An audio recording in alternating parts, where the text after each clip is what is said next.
가우스 기호를 이용해서 그 기호의 정의를 이용해서 극한값을 좀 구해보는 문제가 되겠는데요. 가우스 기호의 정의에 대해서 여러분들 문제 풀기 전에 잠깐 우리가 짚고 넘어가면은요. 예를 들어서 x의 값이 어떤 정수 n보다는 좀 크거나 같고 n 플러스 1보다는 작은 값이라고 생각을 해봅시다. 이때 n은 정수에 해당하고요. 자, 이렇게 됐을 때 우리 가우스 기호 이렇게 쓰잖아요. 그렇죠? 자, 가우스 x 이렇게 표현을 하면 요거는 우리가 값을 어떻게 표현할 수 있냐면 이 x의 값, 요 x의 값을 넘지 않는 최대의 정수니까 이걸 넘어서지 않는 최대의 정수니까 가우스 x는 정수 n이 되더라. 우리가 이렇게 정의를 내리는 거거든요. 이렇게 푸는 거거든요. 그래서 이걸 활용하셔서 우리가 가우스 기호 벗겨서 알파 베타 값을 한번 구해보도록 할게요. 먼저 첫 번째 거 보시면 x가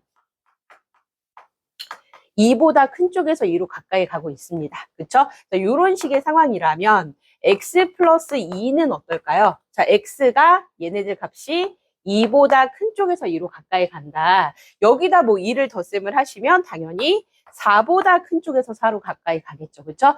그러면 수직선상에서 여러분들 이해를 돕기 위해서 제가 말씀드려보자면 4하고 5하고 이렇게 돼 있는 상태에서 4보다 큰 쪽에서 이렇게 4로 이렇게 우극한처럼 이렇게 이제 가고 있는 거거든요. 그러니까 값들이 지금 이렇게 가고 있는 거 이렇게. 하지만 4는 아니지만 4로 가까이 가는 상태. 그러면 여기에 있는 요렇게 점점 가까이 가는 요런 실수값이니까 우리가 만약에 여기다 가우스 기호를 씌워보세요. 가우스 x 플러스 2.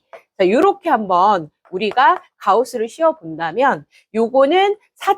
얼마 요런 값이니까 4보다 큰 쪽에서 4로 가까이 가는 거니까 가우스 씌우면 값이 4가 되겠죠. 그렇죠? 4점 땡땡땡을 넘어서지 않는 최대 정수니까. 그럼 얘가 바로 뭐가 되는 거예요? 알파 값이 되겠네요. 문제에서 얘기하는. 그래서 알파는 4가 되는 거고요. 마찬가지로 우리가 두 번째 것도 한번 해보시면 x가 마이너스 2보다 작은 쪽에서 마이너스 2로 가까이 가거든요. 자, 마이너스 2보다 작은 쪽에서 마이너스 2로 가까이 간다.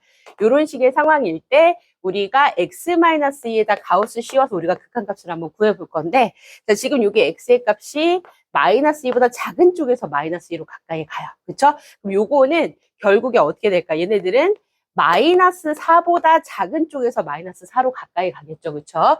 자, 그렇다면 이런 식의 상황이에요. 수직선상에서 똑같이 수직선 그려서 우리가 생각을 해보자면 이런 식의 상황이에요. 마이너스, 여기가 마이너스 4고 얘가 마이너스 5예요. 그러면 마이너스 4보다 작은 쪽에서 마이너스 4로 이렇게 가까이 가는 거니까 그 값들이 계속 이렇게 마이너스 4로 가까이 가고 있거든요. 그러면 여기에다 우리가 가우스를 씌우면 가우스, 자, 이렇게 가우스 씌웠어요. 자, 어떻게 될까요? 자, 이거는 어쨌든 여기를 넘어서지 않는 최대 정수를 구해야 되는 거니까 자, 이쪽 값을 넘어서지 않는 최대 정수 누구다? 보시다시피 마이너스 5가 되겠구나. 해서 마이너스 5가 베타가 되겠습니다. 그렇죠? 자, 우리가 이렇게 알파 베타 다 구했고요. 자, 그렇다면 이제 정답 어떻게 될까요? 알파 플러스 베타는 4 더하기 마이너스 5니까 정답 얼마? 마이너스 1. 자, 이렇게 구하실 수 있겠습니다. 그래서 여러분